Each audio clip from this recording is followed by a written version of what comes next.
Hi, willkommen auf meinem YouTube-Kanal Buildrecords Forgotten Airsoft und willkommen zu meinem Kanalvideo. Ja, ich bin seit vielen Jahren Airsoft-Sammler mit Schwerpunkt auf alles, was alt, japanisch, außergewöhnlich, ausgefallen, Hülsen auswerfend, gasbetrieben, ja, und so weiter ist. Und möchte gerne mit meinem YouTube-Kanal mal ein paar Sachen mit euch teilen, die sich so im Laufe der Jahre bei mir hier angesammelt haben. Ja, wie gesagt, Beuteschema ist alles, was ja, pauschal gesagt außergewöhnlich ist. Mit einem recht starken Fokus auf japanischen Sachen aus der Classic Airsoft-Zeit 80er, 90er Jahre.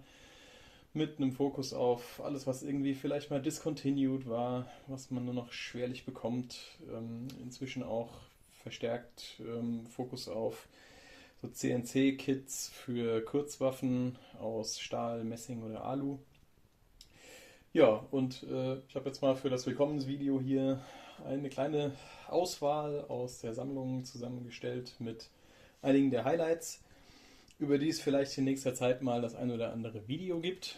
Wobei ich jetzt schon warnen muss, das wird alles sehr lange dauern. Ich bin nämlich wirklich nicht der Schnellste, wenn es ums Videos machen geht. Ja, die Auswahl, die mal ein bisschen zusammengestellt ist, das sind zwei Highlights von Asahi Firearms. Das ist ein japanischer Hersteller, der in den 80er und 90er Jahren absolut High-End in Japan gefertigt hat. Das ist hier das Asahi WA 2000 und die Asahi M40A1. Beides sehr gesuchte Sammlerstücke.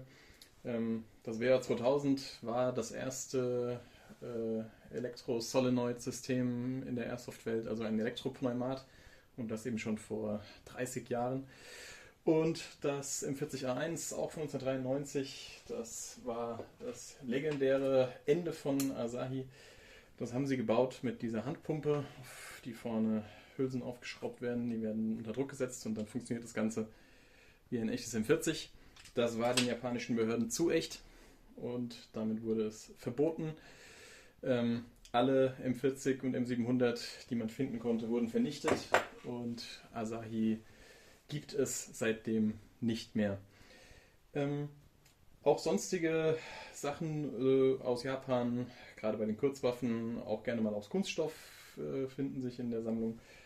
Da sind dann so Sachen wie die zwischen berühmt-berüchtigte P7M13 von MGC, entworfen von der Legende Tanyo Koba, Marushin Nambu, Tanaka Colt 380, der kleine, eine Hudson EMI Jericho, die Baby Desert Eagle als Gasblowback,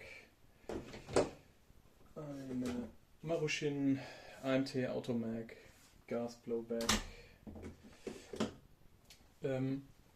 Noch zwei weitere Beispiele aus Japan, die ein ähnliches Schicksal erfahren haben wie das M40. Und zwar von Tanaka die Cassiopeia Revolver. Das waren Revolver, die mit Hülsen mit integriertem Gastank funktioniert haben. War den japanischen Behörden auch zu nah am Original, wurden verboten und fast alle vernichtet. Ein Tanaka Colt SAA im selben System, Cassiopeia mit einem extrem seltenen Messing-Kit. Das Ding ist komplett aus Messing. Western Arms 1911er, ebenfalls mit einem Messing-Kit, hier mit Verchromung. Ein World War II Commemorative 1911er.